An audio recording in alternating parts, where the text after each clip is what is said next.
बिस्मिल्लाहिर्रहमानिर्रहीम, अस्सलाम वालेकुम रहमतुल्लाहि व बरकातुहू। मैं उम्मीद करता हूँ आप लोग सब खैरियत से होंगे।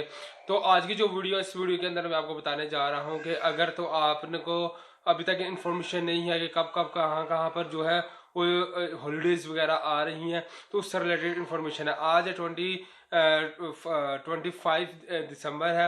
आपको पता है कि जो बड़े दिनों की होती हैं, जो विंटर्स की होती हैं, वो हॉलीडेज स्टार्ट हो जाती हैं।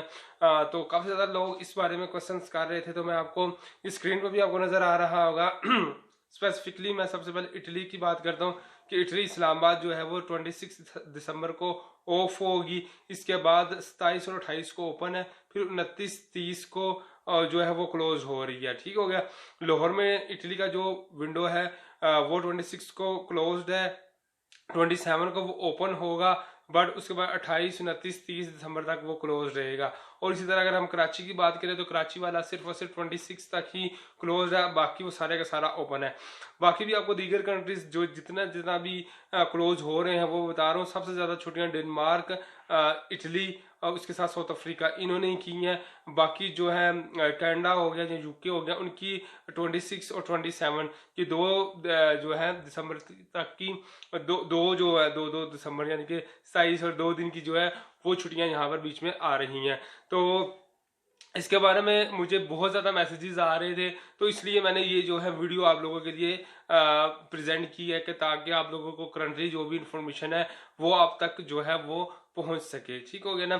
कराची में इस वजह से ज़्यादा छुट्टियां नहीं है क्योंकि वहाँ पर जैरी काम कर रहा है, तो जैरी ने ऑफिशियली तौर पर जो 25 की 26 की जो छुट्टियां हैं उसी को रखा है।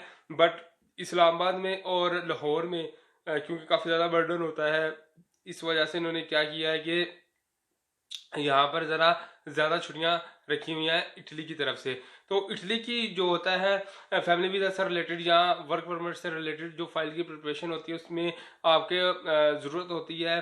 सबसे पहले डॉक्यूमेंट की चेकिंग होती है, फिर ट्रांसलेशन होती है, फिर मिनिस्ट्री ऑफ फॉरेन अफेयर्स से टेस्टेशन होती है, फिर फाइल प्रिपरेशन होती है। अगर मैं स्टेप बाय स्टेप इसके अंदर आपको एक दोबारा से आप कह सकते हैं कि आपके लिए एक री डाटा मैं दे देता हूँ, यानी कि रिवीजन दे देता हूँ या रिव्यू दोबारा से देता हूँ कि जिन लोगों को अभी तक नहीं सही से मालूम है स्टेप बाय स्टेप, वो मैं बता दूं।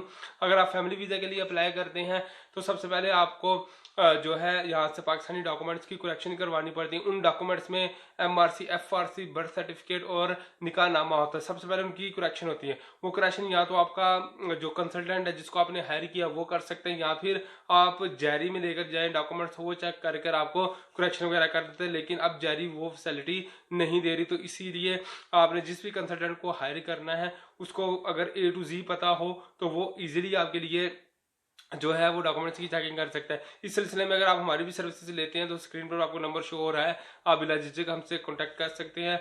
ऑनलाइन ऑफलाइन हम दोनों तरीके से आपको सर्विसेज प्रोवाइड कर देंगे। इसी के साथ साथ आपको फिर ट्रांसलेशन की ज़रूरत होती है।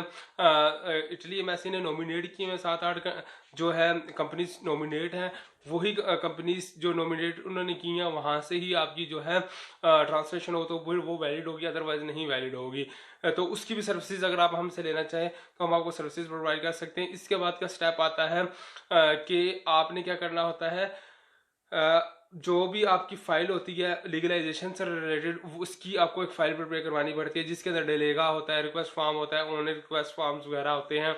तो वो अगर आप फाइल प्रिपरेशन करवाना चाहते हैं या अगर आपको करना आती है तो वो फिर या तो आप खुद कर लें या अपने कंसल्टेंट को हायर करें या आप हमें भी हायर कर सकते हैं। तो ये इस तरह स्टेप बाय स्टेप चीज़ें चलती। जब आपकी लीगलाइजेशन की जो है वो फाइल रेडी हो जाएगी तो उसके बाद आपको लीगलाइजेशन की अपॉइंटमेंट अवेल करनी पड़ेगी। जो प्रोसेसिंग टाइम करंटली चल रहा है 4-5-6 माह चल रहे हैं। इसके बाद जाकर जो है वो अपॉइंटमेंट आती है, फिर जाकर आपको एम्बेसी की या जारी की अपॉइंटमेंट मिलेगी। इन दोनों में से कहीं की भी अपॉइंटमेंट मिलती है तो वहाँ पर जाकर आपके जो जो डॉक्यूमेंट है, मैंने बताया था निकाहनामा, FRC, MRC और जो है बर्थ सर्टिफिकेट, इनकी ये ओरिजिनल और ट्रांसलेशन, ये टोटल आपके 8 डॉक्यूमेंट हो जाएंगे। तो इनकी लीगलाइजेशन की फीस आपको पे करनी पड़ेगी। लीगलाइज्ड जो है डॉक्यूमेंट 15 से 20 दिन या महीना प्लस भी चला जाता है लीगलाइज्ड होंगे। उसके बाद वंस अगेन आपको फैमिली यूनियन की जो है वो अपॉइंटमेंट अवेल करनी पड़ेगी। तो जब फैमिली यूनियन की अपॉइंटमेंट आप अवेल कर लेंगे तो फिर जाकर आपका जो है वीज़ा वगैरह लगेगा। ये तो प्रोसेस मैंने बता दिया फैमिली वीज़ा से रिलेटेड। वर्क वीज़ा में आसानी है, उसके लिए लीगलाइजेशन की ज़रूरत नहीं पड़ती, लेकिन बर्थ सर्टिफिकेट और FRC की ज़रूरत पड़ती है। वो आपको फॉरेन अफेयर से और ट्रांसलेशन करवानी पड़ती है। तो वो जो होते हैं, जब आप ट्रांसलेशन करवा लेते हो, अपॉइंटमेंट अवेल कर लेते हो, तो ये डॉक्यूमेंट और जो इटली से आपको स्पॉन्सर वगैरह आया होता है, वो सारे डॉक्यूमेंट आपको साथ लेकर जाने पड़ते हैं, फिर जाकर आपका वीज़ा लगता है। होपफुली ये वीडियो इंशाल्लाह आपके लिए वैल्यूएबल रही होगी। नेक्स्ट वीडियो तक के लिए अपना ख्याल रखिएगा, चैनल को प्यार दीजिएगा। अल्लाह हाफिज़।